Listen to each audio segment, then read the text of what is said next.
Siendo las 8:05, damos inicio. Mi nombre es Sebastián Becerra, soy residente de oftalmología y en esta ocasión les voy a presentar sobre un caso clínico y revisión de glaucoma. Entonces, esta es una paciente de 77 años con antecedentes médicos, un accidente vascular encefálico secuelado con una hemianopsia. Tiene antecedentes oftalmológicos, un glaucoma diagnosticado en 2019, una ovitis anterior del ojo izquierdo en 2016 y una episcleritis del ojo izquierdo en 2017. El tratamiento crónico tiene glaucoprost, Dortim y acetazolamida medio comprimido día.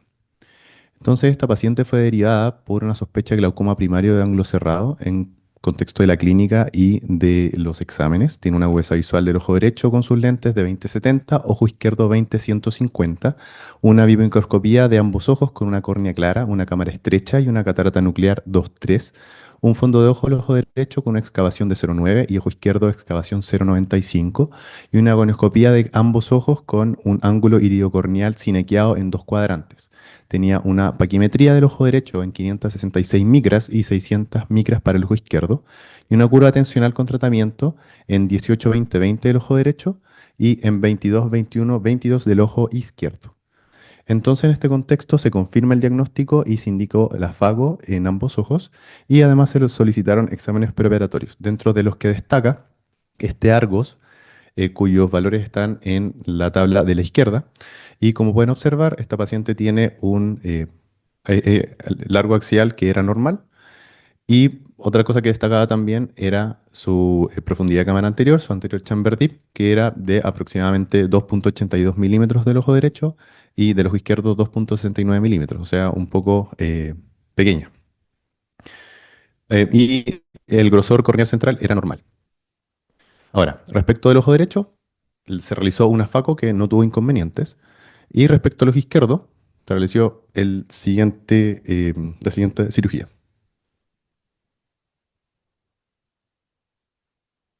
Entonces, primero se inicia sin inconvenientes, se hace la FACO, incisión principal, azul de tripán, la cápsula circular continua, y después se inicia la FACO con la incisión secundaria. Entonces, quiero que se fijen posteriormente cuando se termina entonces la hidrodisección o durante este procedimiento,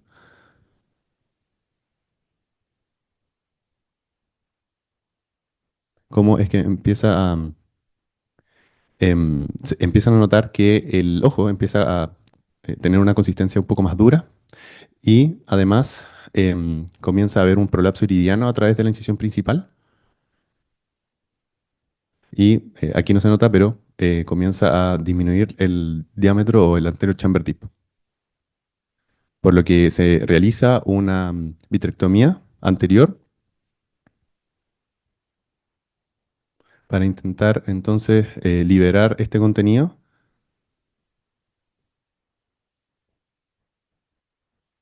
y por lo tanto después se recupera la consistencia del ojo, la consistencia porque estaba más duro. Entonces se recupera esta consistencia y posteriormente se continúa con la FACO hasta, digamos, terminar la cirugía.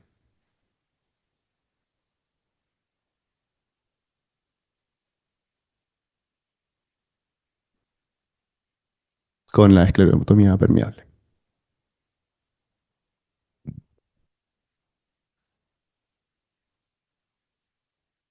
Entonces, posteriormente al seguimiento, el ojo derecho permanecía sin tratamiento y el ojo izquierdo continuó con Brinsoft T, una gota cada 12 horas, y Glaucotensil, una gota cada 8 horas. Una cosa importante acá es que, como pudieron haber notado, este paciente hizo un síndrome que se denomina Rock Hard Eye Syndrome o Misdirection Syndrome en el intraoperatorio. Y se manejó en el intraoperatorio también, pero mantuvo sus tratamientos antiglaucomatosos en el ojo izquierdo.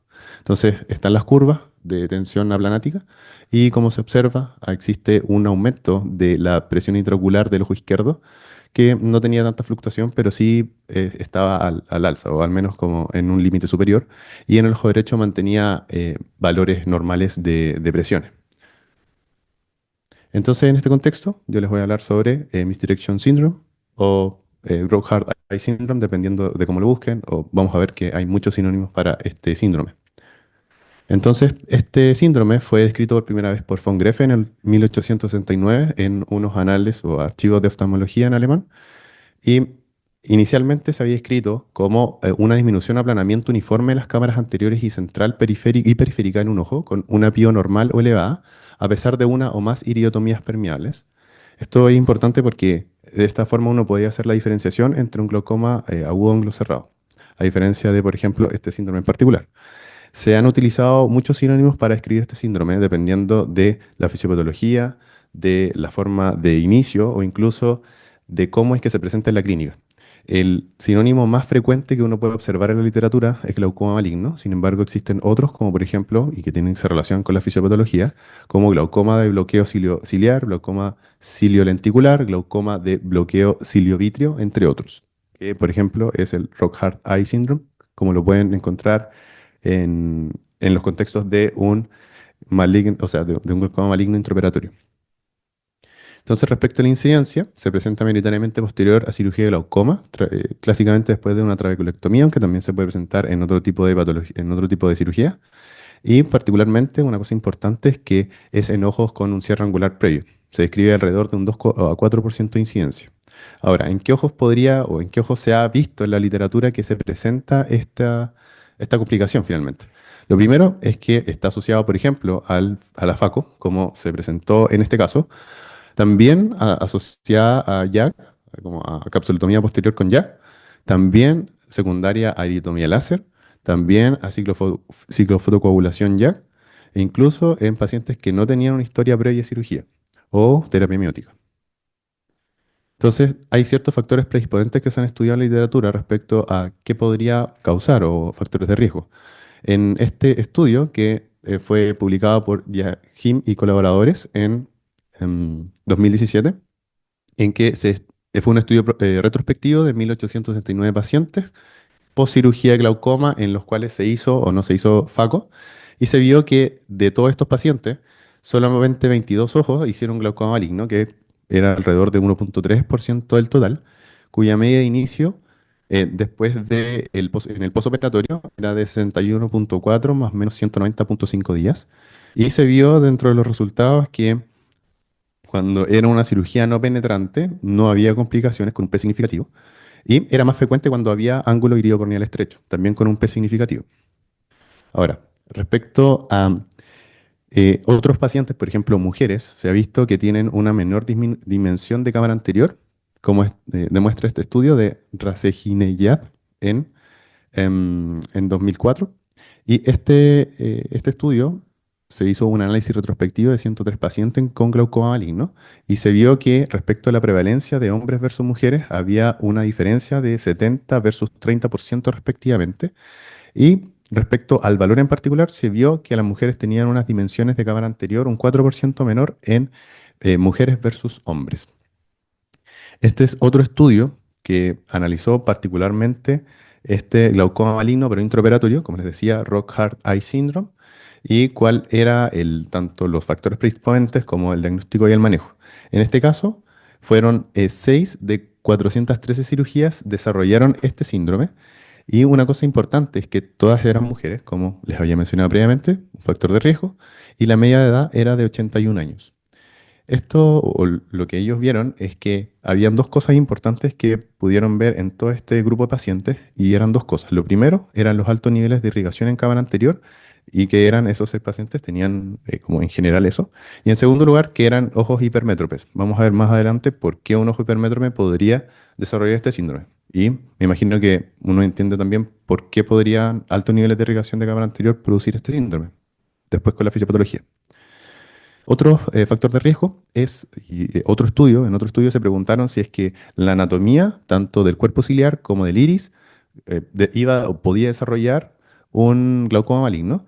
Y en este estudio, 31 pacientes que fueron diagnosticados con glaucoma maligno posquirúrgico, desarrollado por Prata y colaboradores en 2013, se vio que eh, en 11 de 13 de estos pacientes que desarrollaron glaucoma maligno, es decir, 85%, tenían un iris plateado a la UM.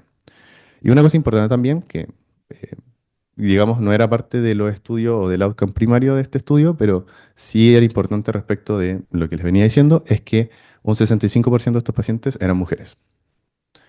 Entonces, respecto de la clínica, lo que hay que conocer es que primero debemos hacer una diferenciación entre la clínica que está en relación al intraoperatorio y al posoperatorio. Generalmente, este síndrome se da en pacientes post-op, pero también se puede dar en intraoperatorios, como vimos en el caso clínico.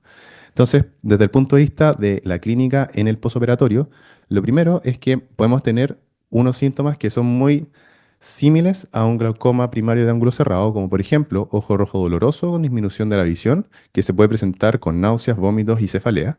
A la biomicroscopía puede haber aplanamiento axial de la cámara anterior y ciertas zonas claras en la cápsula posterior, ya que el humor acuoso queda atrapado en esa región.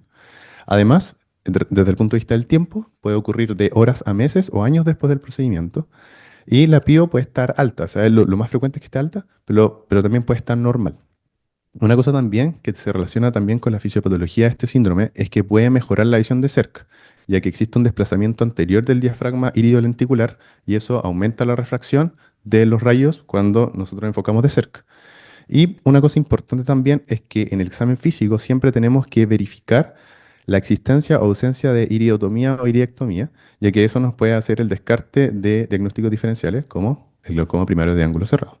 Ahora, ¿qué clínica podría tener entonces un Lockhart Eye Syndrome o glaucoma maligno en el intraoperatorio? Hay tres signos que son clásicos y que hay que ir dirigidamente a sospecharlos cuando se nos presenta en un intraoperatorio. Y son, por ejemplo, una consistencia dura como roca, de ahí viene el Lockhart, un prolapso iridiano que se presentó en esta paciente y un aplanamiento de cámara anterior. Estos tres signos son casi inequívocos de un glaucoma maligno y tenemos que tener en cuenta y saber qué hacer en ese contexto, que lo vamos a ver más adelante. Entonces, respecto del estudio de imágenes, podemos observar en la imagen de la izquierda un ángulo normal, digamos, un ángulo ideocorneal normal, con una cámara también amplia. Pueden ver también el cuerpo ciliar, perdón, bueno, sí, el cuerpo ciliar, la cámara posterior, la cámara anterior, el iris, con el ángulo abierto. Pero si se fijan en el glaucoma maligno o en el síndrome misdirection, podemos ver a la derecha que existe un desplazamiento anterior de estas estructuras, producto de múltiples causas, que lo vamos a ver más adelante, pero que lo que hacen es finalmente cerrar el ángulo. Pero esta forma de que cierran el ángulo es diferente a otras patologías, como el glaucoma de ángulo cerrado, que vamos a ver más adelante. Pero en este caso, lo que ocurre es una anteriorización de la estructura, es decir, una anteriorización del cuerpo ciliar, una anteriorización de la cámara posterior, del iris, y eso es lo que termina por, y también del lente, que en este caso se observa aquí, em, y eso es lo que finalmente produce el cierre angular. Ahora, otra cosa es que aquí es un caso clínico, solamente para mostrarles cómo es que se presenta la clínica. Por ejemplo, este es un paciente que hizo después de un GAT un glaucoma maligno. Y si pueden ver en la figura A, B y C, tiene una cámara anterior muy estrecha con un Fascieric grado 1, tanto bueno, en la parte periférica y en la parte central también tiene una disminución de esta cámara. Y pueden ver también en la imagen D una tomografía, un OCT de segmento anterior y en E1BM. Y como pueden observar, existe esta anteriorización de la estructura, particularmente del diafragma iridoventricular y también, digamos, de las estructuras que acompañan a este diafragma, es decir, el cuerpo ciliar, la cámara anterior. Una cosa aquí es que les quise colocar un OCT segmento anterior en la imagen derecha. De esa forma pueden hacer esta comparativa en que aquí tenemos el ángulo que está abierto, pero en el otro lado existe esta anteriorización y cierra el ángulo, ya que aquí uno podría pensar que está abierto, pero finalmente el origen o el ángulo debería estar más o menos a este nivel. Entonces, este es otro caso clínico de un paciente también que desarrolló un glaucoma maligno. Y era una paciente, si no me equivoco, de 88 años que 4 meses posterior a una vitrectomía de pars plana hizo este síndrome.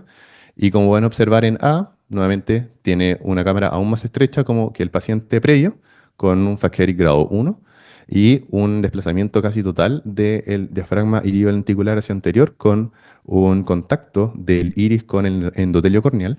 Y posteriormente en esta paciente se realizó una aspiración con aguja fina en esclerotomía y de esa forma se logró liberar la presión que existía en el vítreo anterior o en la hialodes posterior para entonces, digamos, ampliar y solucionar este problema.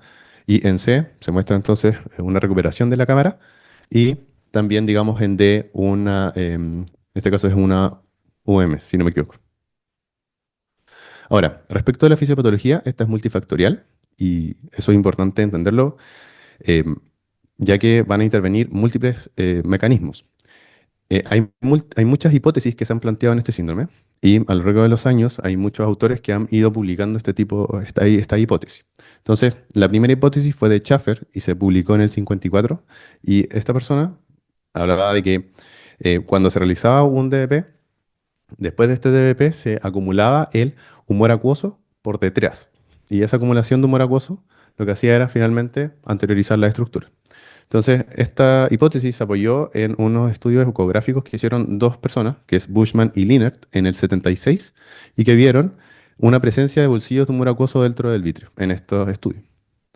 Existe otra hipótesis de Lipas en el 64 que hablaba de un bloqueo cilioventricular o ciliovitreo. Este bloqueo se producía porque existía un espasmo ciliar, que se desconoce la causa, que producía una rotación anterior de la estructura, particularmente los procesos ciliares.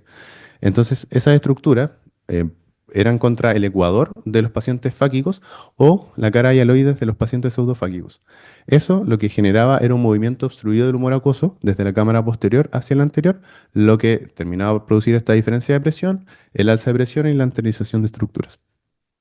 Existe otra hipótesis de Epstein del 87 que ante altos niveles de pío, el humor acuoso se tendía a desviar hacia posterior. O sea, que en pacientes que tenían una sostenidamente altas elevaciones de pío, eso era lo que finalmente provocaba esa desviación. Em, Ahora, esa desviación se producía por una permeabilidad aumentada del vitrio, o sea, disminuía la permeabilidad del vitrio, y ese humor acuoso quedaba atrapado por atrás, y eso es entonces lo que incrementaba la pío y provocaba el aplanamiento axial secundario. Existe una última hipótesis de Quigley, ya mucho más actual, en 2003, que habla de una cosa que es más posterior y que tiene que ver con el acoroides. Este autor lo que mencionaba era que un engrosamiento coroideo iba a finalmente producir este síndrome y este engrosamiento coroideo podía ser secundario a múltiples causas. Una de esas era, por ejemplo, los pacientes hipermétropes, ya que los pacientes hipermétropes tienen una mayor tendencia a una coroides más engrosada, y otro tipo de patologías como patologías infecciosas, patología inflamatoria. De hecho, esta paciente, como tenía, o no sé si se acuerdan, un antecedente de una ovitis anterior y un antecedente de escleritis en el ojo izquierdo, digamos, esta una hipótesis que podría ser mucho más concordante con su cuadro. Ahora, ¿qué es lo que finalmente produciría este aumento de engrosamiento coroideo? Es que al engrosarse la coroides se produce entonces, manteniendo un mismo nivel de volumen vítreo, un desplazamiento anterior de las estructuras. Y que en ciertos contextos, como por ejemplo una cirugía, como una FACO o una cirugía de glaucoma, se podría entonces descompensar todos los mecanismos que estén compensando esto y producir entonces el síndrome.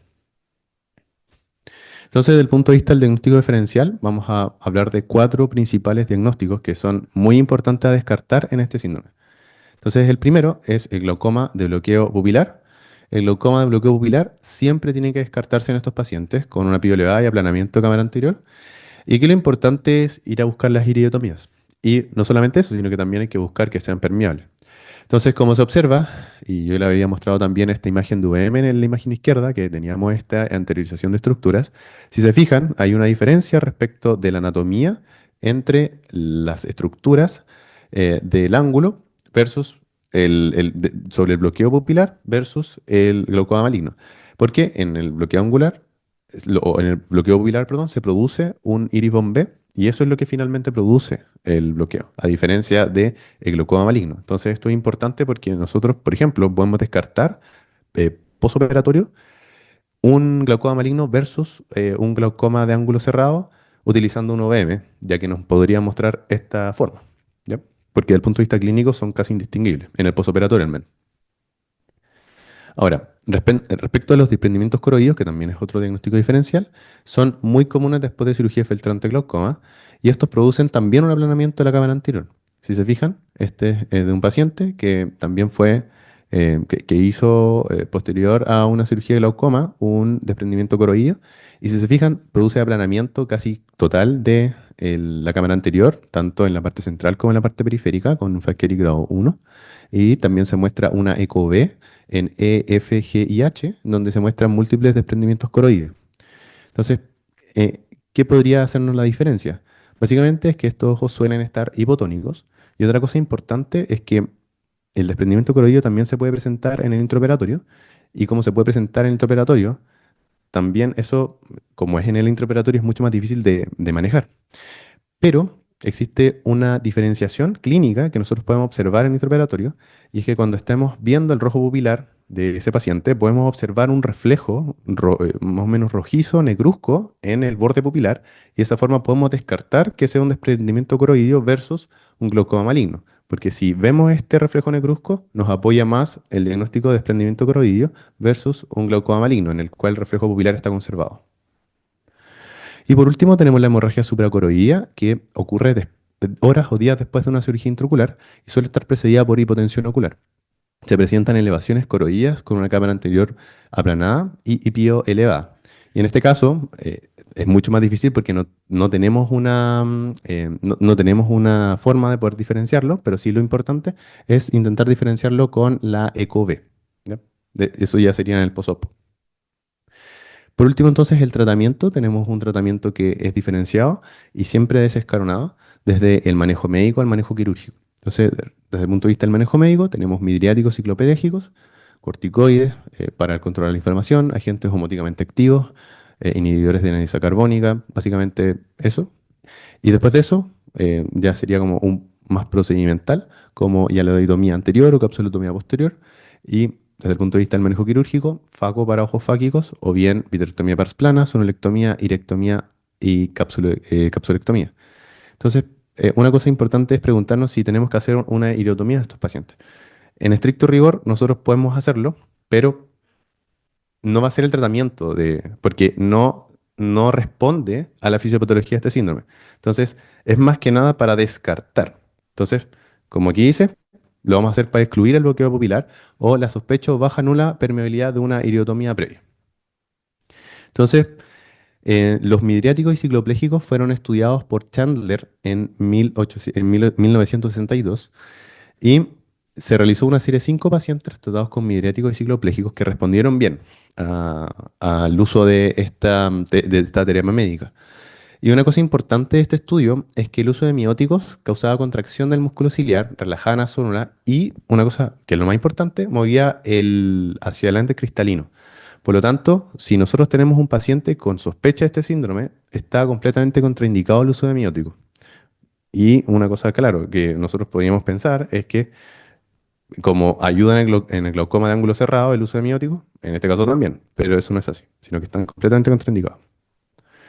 Ahora, respecto al agente osmótico, Chandler también en el 68 publicó este estudio en el cual, digamos, también realizaba otro tratamiento, pero además de midriáticos y ciclopédicos, los combinaba con glicerol y acetosalamida. Y en este caso mostró una resolución de 9 de 19 casos en comparación con la terapia cicloplégica sola, donde 5 de 11 ojos mostraron reversión. Entonces también es importante que podemos también asociarlo con otras o sea, con otras terapias médicas para poder mejorar el outcome. Respecto al tratamiento láser, esta es una serie de aproximadamente 20.000 cirugías de cata retrospectiva, y de esas 20.000 cirugías de cata, solamente 7 pacientes en el Moorfields Eye Hospital fueron diagnosticados con glaucoma maligno pseudofáquico. Y aquí lo que se quería saber era cuál era el outcome utilizando como tratamiento primario la capsulotomía YAG. En este caso, solamente bueno, la gran mayoría de pacientes en este caso fueron mujeres, 6 de las 7, es decir, 85,7%, con una media de 67 años, con un rango de 59 a 78 años. Y en este caso, se midió la arteria chamber deep, que de 5 ojos tiene una media de 21,1 milímetros y 4 de ellos con menor a 21 milímetros. O sea, tenían un ACD también muy, muy disminuido. Entonces, respecto de cuáles eran los resultados de este estudio, se vio que, por ejemplo, aquí se realizaron múltiples, se realizaron FACO y se realizaron TRAVE, y en dos casos se realizaron cirugía triple, y se realizó entonces una cirugía YAC. Inicialmente se realizó una capsulotomía posterior o bien se realizó una iridotomía periférica. Entonces, los pacientes que recibieron esta capsulotomía YAC y los que recibieron capsulotomía periférica, la mayoría anduvo bien, pero solamente uno, que es el 5, tuvo una PIO final que no era target, digamos. Pero la mayoría requirió varias sesiones de YAC o incluso distintos tipos de YAC. Y uno también requirió una vitrectomía inicialmente, como se observa en el paciente número 3. Pero digamos que el outcome general de este estudio era que sí servía la YAC. Ahora, existe otro estudio que fue publicado por Stumpf y colaboradores en 2008 que querían saber cómo era o cuál era el outcome del ciclodío transescleral en este tratamiento. Entonces se hizo una serie retrospectiva de 5 pacientes y, como pueden observar, estos pacientes eran 3 mujeres, 2 hombres, y una cosa importante es que todos eran hipermétropes, y en estos casos se realizó, era más que nada cirugía de glaucoma. Como pueden observar, era una FACO más trabeculectomía y 2 pacientes, o solamente un paciente con FACO, pero la mayoría era FACO más trabe. Y en este caso también se mostró buen outcome, o sea, buenos resultados en todos los pacientes posterior a este ciclodío transescleral. De hecho, todos estos pacientes presentaron una disminución de la PIO. Y una cosa importante es que incluso se puede realizar tratamiento directo con láser de argón a los procesos ciliares a través de una iridotomía periférica, que es algo que ellos proponían, pero que no lo hicieron.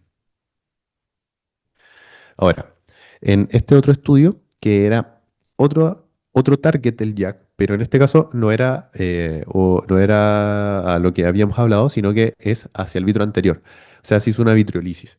En este caso es una revisión sistemática y metaanálisis de 30 pacientes que recibieron vitriolisis con el YAC, publicada por Zafir y colaboradores en el 2022. Y en este caso se realizó una iridotomía, o sea, a través de la iridotomía se hizo esta vitriolisis, y esto fue en un 66,7% de los pacientes, y además se realizó transpupilar en 18,5% o ambos simultáneamente en un 14,8%. Entonces, 77 de los ojos, 77% de estos ojos mostraron resolución sin ninguna necesidad de tratamiento adicional. Ahora, respecto al tratamiento quirúrgico, también Chandler en el 64 mostró una operación nueva o un procedimiento que podía ser un buen procedimiento para poder curar, por así decirlo, este síndrome. Entonces, un paciente que era refractario al tratamiento médico, lo que él intentó es una aspiración vitrea mediante una aguja de calibre 18 a través de una incisión de pars plana. Y gracias a eso pudo, digamos, em, tratar a este paciente. Ahora, hay otras técnicas, como por ejemplo la vitrectomía pars plana, en manejo también de estos glaucomas, tanto fáquicos como pseudofáquicos, como en esta serie de 24 pacientes que fueron tratados con esta vitrectomía pars plana, que fue publicada por Harbaugh y colaboradores en el 96. Y se vio que, por ejemplo, en pacientes fáquicos se resolvió en 7 de 7 ojos tratados con vitrectomía pars plana más lensectomía, y en 5 de 7 solamente con BPP, y en pseudofáquicos se resolvió en 9 de 10 y solo uno requirió la extracción del lente.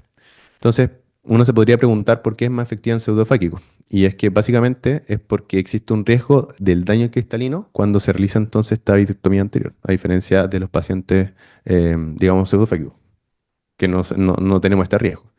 Ahora, Sharma y colaboradores en el 2006 publicaron este estudio que hablaban de una nueva abordaje quirúrgico para el tratamiento de esta patología, y que era un abordaje quirúrgico de 3 pasos, que consistía en una vitrectomía, faco y vitrectomía. Se realizó en una serie retrospectiva de 5 pacientes, todas mujeres, todas fáquicas, con una media edad en 66 años, un rango en 56 a 78 años, y se vio lo siguiente. Entonces, este procedimiento, lo que ellos mencionaban era que nosotros realizábamos primero la faco, antes de hacer la extracción de la cata o del cristalino. Entonces se hacía la vitre, y lo que intentaban hacer era un espacio, pero en la media, en el vitrio, a nivel del vitrio posterior.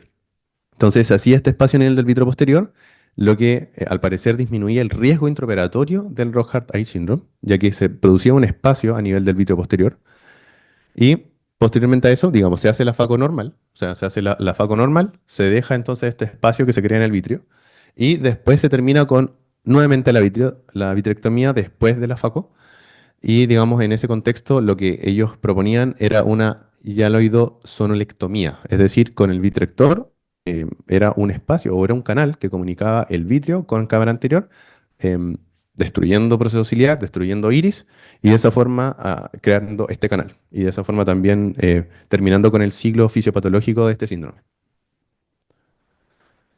Ahora, como aquí pueden ver, también se realizó esta vitrectomía anterior de pars plana, pero con esta sonolectomía y aloidotomía que les había mencionado, y con la iridectomía también.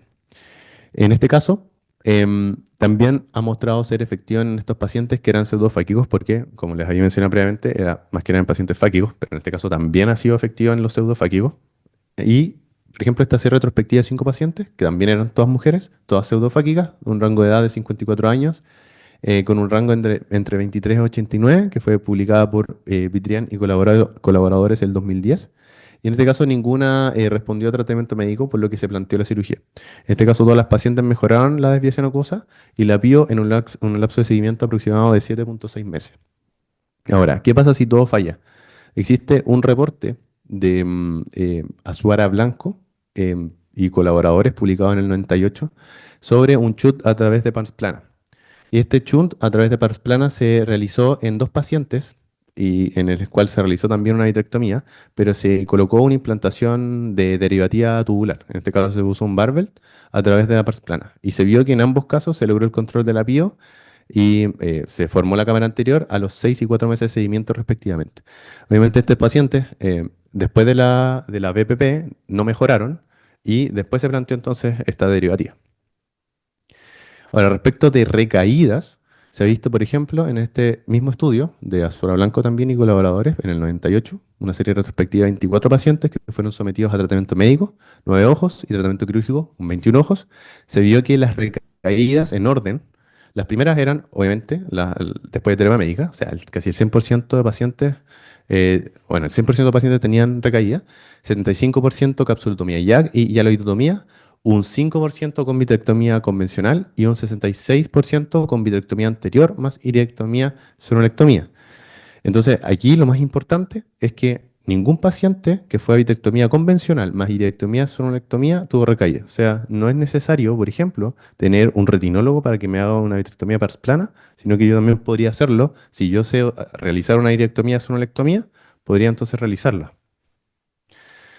Y terminando ya el manejo del ojo contralateral, lo más importante aquí hay que saber que el riesgo del ojo contralateral aumenta por mucho si es que hubo un glaucoma maligno en el ojo contralateral. Entonces, existen algunos métodos en los cuales nosotros podemos disminuir el riesgo, como por ejemplo, realizar una idiotomía o iridectomía profiláctica en el ojo contralateral en el caso de ángulo iridocorneal estrecho o cerrado, o también evitar los mióticos, pero también utilizar de forma intensiva los cicloplégicos. Evitar los mióticos por lo que les había mencionado y evitar los cicloplégicos porque, como les había mencionado, en una hipótesis en la cual se mostraba que el espasmo ciliar podía producir este síndrome, entonces nosotros, cicloplegiando, podríamos evitar el espasmo ciliar. Entonces, ya terminando, en caso de realizar faco en estos ojos, se puede realizar también una vitrectomía profiláctica. O sea, por ejemplo, es un paciente que vamos a hacer una faco convencional, pero en un paciente con alto riesgo podríamos incluso hacer esta vitrectomía, anterior incluso. Entonces, en este estudio se hace vitrectomía de pars plana, sí, pero que fue durante una cirugía de cataratas en un ojo, en el ojo contralateral. O sea, en un ojo que no tiene el diagnóstico, sino que solamente de forma profiláctica. Fue una serie de 2 pacientes que tenía este glaucoma, o el diagnóstico de glaucoma maligno en un ojo, y se realizó en el otro la vitrectomía de pars plana más faco, en el contralateral. Y se vio que tuvo una PIO normal en el ojo operado, digamos, con faco más BPP al año de seguimiento. Y este es un algoritmo propuesto que fue publicado por Rubén y colaboradores en el 97, que mostraba visualmente que nosotros debíamos iniciar con un manejo médico y si con el manejo médico íbamos a la resolución, podíamos hacer el seguimiento con eso y mantenerlo con eso. Pero en el caso en el cual tuviéramos o bien alergia al tratamiento, obviamente, o no tuviéramos mucho respuesta al tratamiento médico, se podemos plantear entonces el tratamiento quirúrgico. Y en este caso, él hacía la diferenciación entre pacientes fáquicos y pseudofáquicos o afáquicos. En los pacientes fáquicos podíamos intentar inicialmente simplemente un afaco, o también podíamos intentar, por ejemplo, una capsulotomía posterior, una vitrectomía anterior, o bien una vitrectomía parsplana. Además, si eventualmente tuvieras un paciente que fuera pseudofáquico o afáquico, podíamos intentar láser, en este caso capsulotomía o hialodotomía, y en el caso en que no resolviera, necesariamente tendríamos que ir a cirugía, o sea, una BPP. Entonces, como conclusiones, esto corresponde a una complicación poco frecuente de la cirugía de glaucoma o catarata. Requiere un alto nivel de sospecha por su símil con otros diagnósticos diferenciales como glaucoma primario de ángulo cerrado. El diagnóstico requiere un análisis de la clínica en conjunto con los antecedentes y, si fuera posible, una imagen. El tratamiento es escalonado, sin embargo, en pacientes de alto riesgo es posible plantear un manejo más agresivo para evitar complicaciones futuras. Muchas gracias por su atención.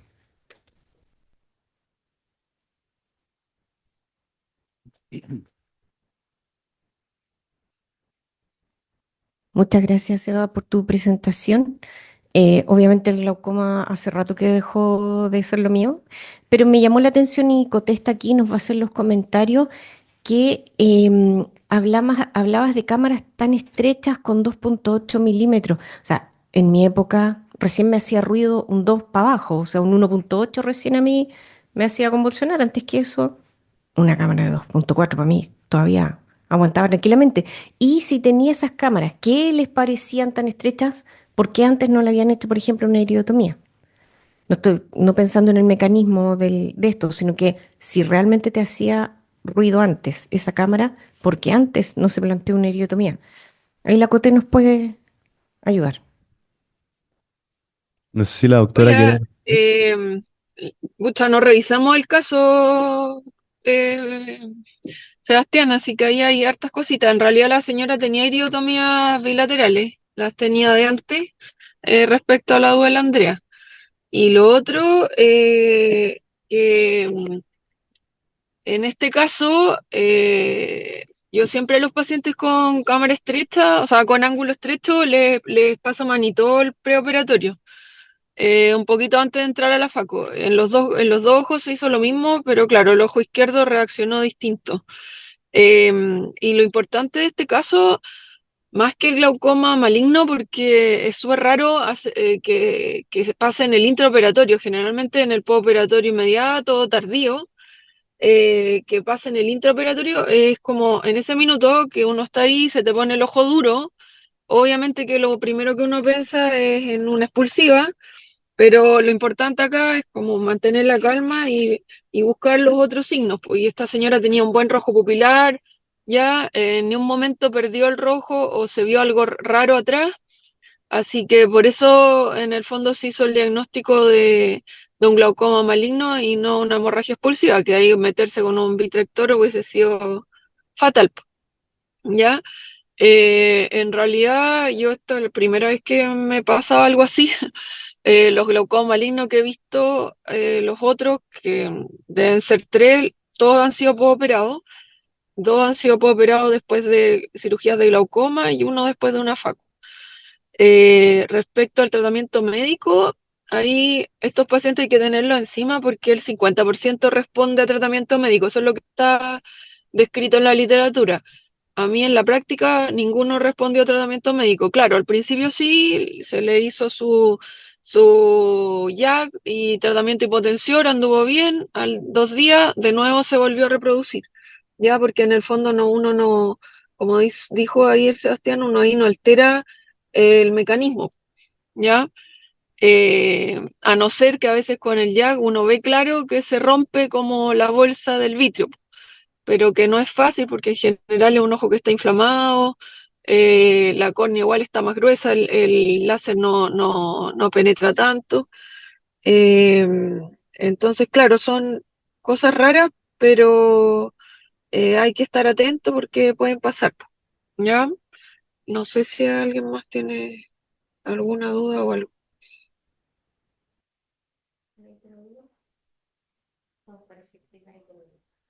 No sé si alguien de la reunión quiere o tiene alguna duda.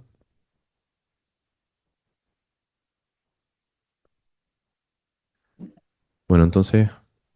Ah, sí, sí.